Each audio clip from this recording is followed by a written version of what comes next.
know that you guys have worked on, in Chris's case, you've worked with like Looney Tunes and Lego, and Tim, you've got some stuff like Monopoly and Corduroy, like these like long-standing, loving projects. With something like Tom and Jerry, how do you find the core of the story or the essence of like why people love something like Tom and Jerry? The love of these characters goes so far back. And we're finding so many people, just there's a nostalgia, there's a kind of a delight. Everybody that I've talked to about this just brings a smile to their face. And I grew up on it. I'll let Chris speak for himself, but I grew up on it and just remember watching it every day after school. And, you know, to get an opportunity to bring this to the screen, you just want to be sure that you respect what it always has been. And when I say what it has been, it's the original material. I told Chris immediately as we got into this adventure that I wanted to really pay homage to Hanna-Barbera and what they created back in the 40s, I think it was, Chris, 40s, 50s, and into the 60s. Yeah. We looked into our own lives and said, so who are these two characters? And Tim, if you remember, we sort of decided, you know what? We both have kids that were close in age, and we both remember that our children were like in the back of the car and they were sharing potato chips and the bag exploded and you would lean back and go, settle down back there. And we said, oh, you know what? That's kind of what Tom and Jerry are. They're like siblings. They're going to fight and fight and fight, but they're also love each other. And they're the most important relationship that they have.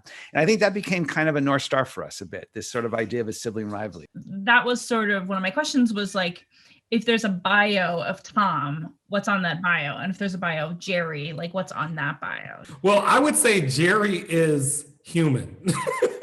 Like Jerry is the coolest.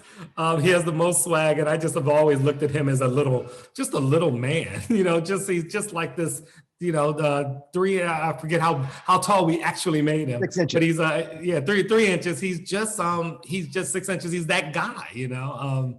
So that's the closest I can get. I don't know what you say about Tom, you know? Well, look, it's the easiest thing for us to do is to sort of, I think we always looked outside and said, are there archetypes outside of us? Are there people that you know all the time?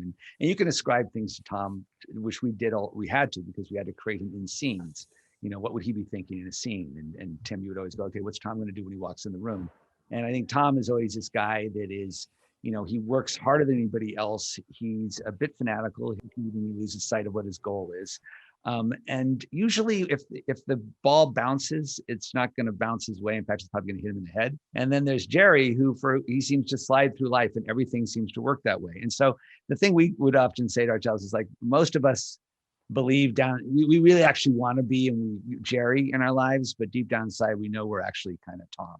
Like when you get this project, how do you research it? Like, is there a Tom and Jerry Bible? Yeah. Is there a Tom and Jerry archivist that comes in and says like, let me take you to Tom and Jerry school? You know what I mean? Like, how do you start? Well, I know I went back to the original Hanna-Barbera shorts. I went back to the ones that were created in the 1940s.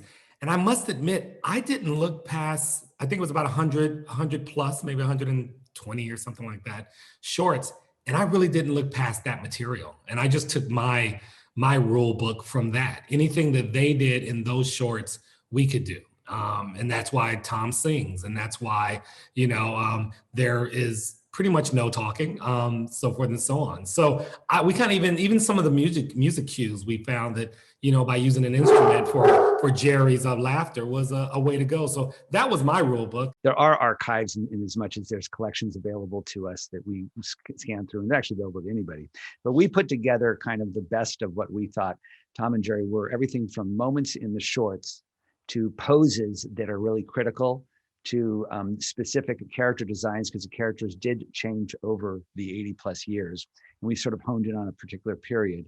And then that package, Tim, you brought and gave to all of the animators that worked with us. And everybody kind of had to go to Tom and Jerry school a little bit. Just mostly to get the tone and also the rhythm of how they move.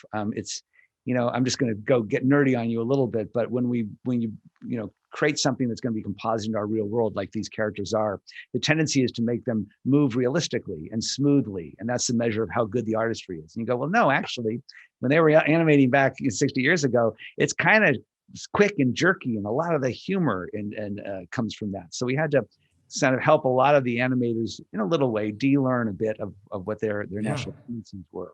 It's almost like we embrace the imperfections, you know? Absolutely. You know?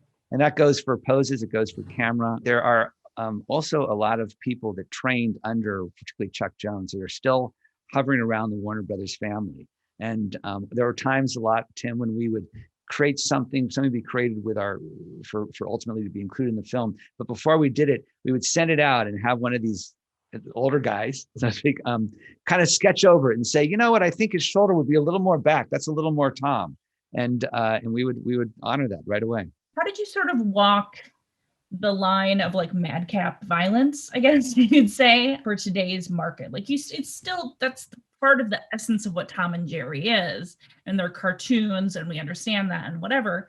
But you know, that's 2021, I guess. I know one thing that delighted me about making this, once we had conversations with Warner Brothers, was that we didn't have to hold back. We actually went for it.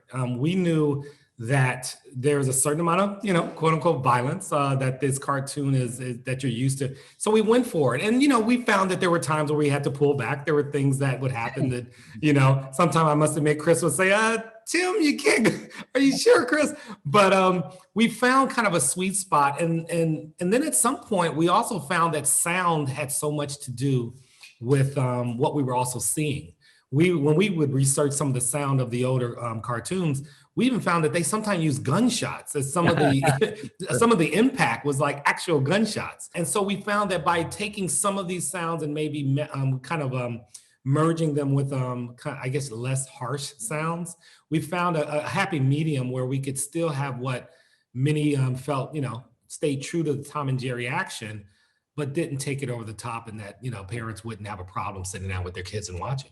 And another choice that we made early on, I mean, it wasn't obvious to make the movie with characters that are 2D cartoon characters composited into our real world, which is what the film is.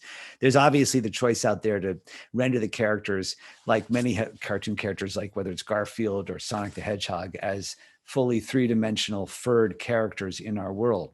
And that option was out there. Today, when you look at the movie, it seems it's clearly wasn't like, I don't even know why we ever considered it. But in considering it, the thing we notice is the more you make them really real and part of our world, you really can't do what they did to each other in the cartoons. It's going to look too real and too harsh.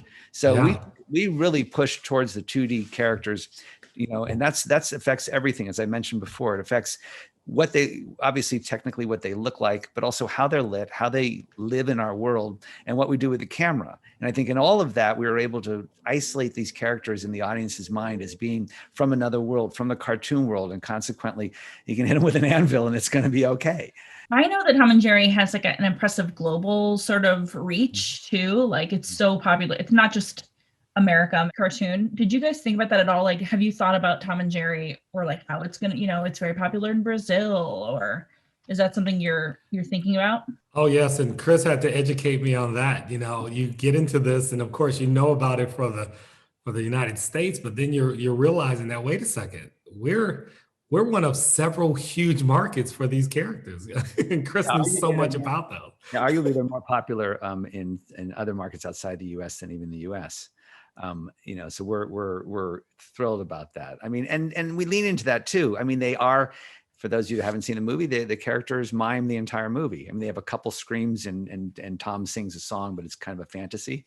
But so we're talking in the international language of humiliation and violence a lot of the time through here, and I think it plays really well. Absolutely.